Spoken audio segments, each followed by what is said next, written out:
memiliki kawah aktif di pinggangnya. Kawah terbesar adalah Kawah Ratu yang merupakan kawah termuda. Kawah Cikuluwung Putri dan Kawah Hiruk merupakan bagian dari sistem Kawah Ratu.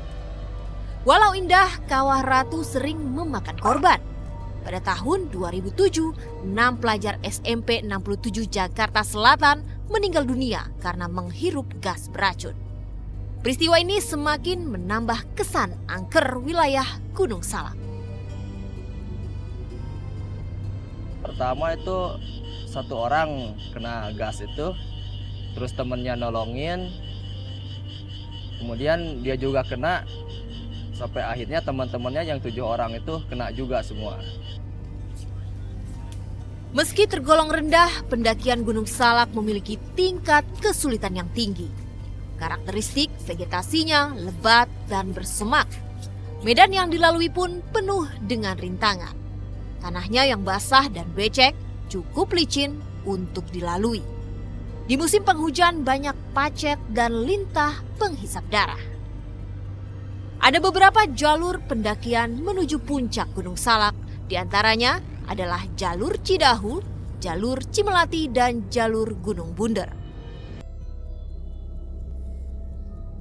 Jalur resmi pendakian adalah jalur Cidahu, sedangkan jalur Cimelati merupakan jalur ilegal karena tidak ada proses registrasi untuk mendaki.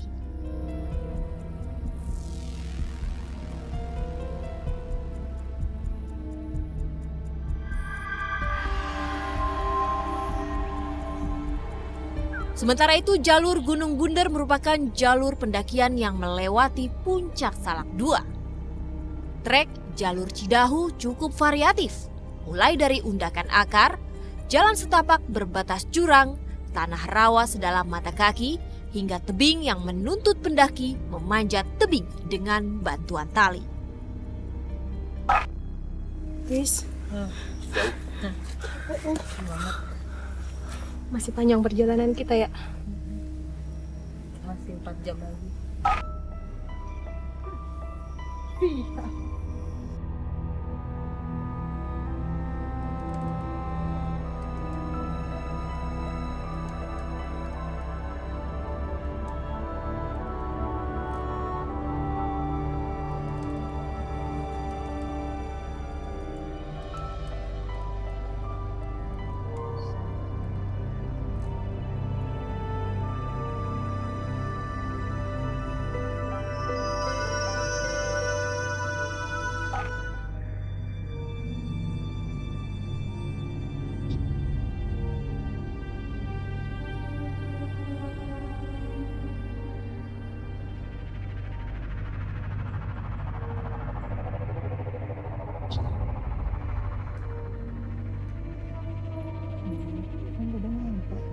Bentar boleh nggak?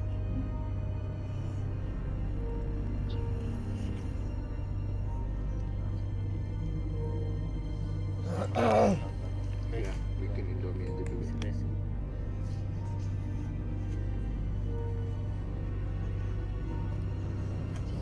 Kita masak dulu.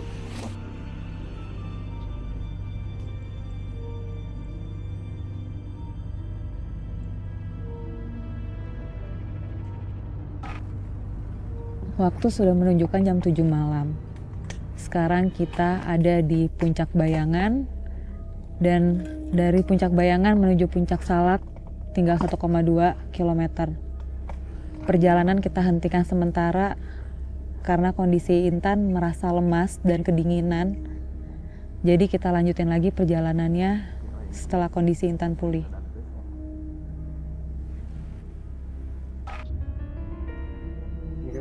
Enggak, sarung tangan.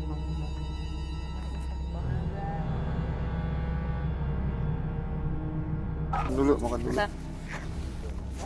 Manis ya, jangan manis panas ya. Iya, kasih teh aja kok. Nggak angkat-angkat.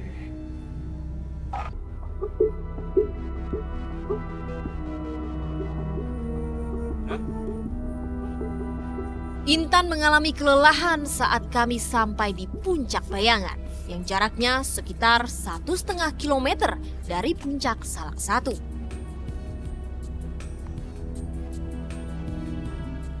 Setelah kondisi tubuh Intan membaik, kami melanjutkan pendakian menuju puncak Salak 1.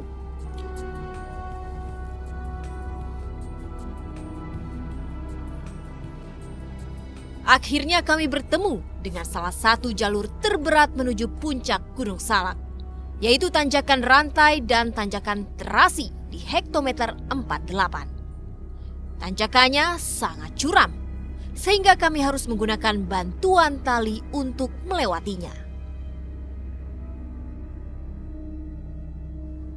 Menurut penerawangan Intan, teman saya yang indigo, banyak fenomena gaib di jalur menuju puncak Gunung Salak.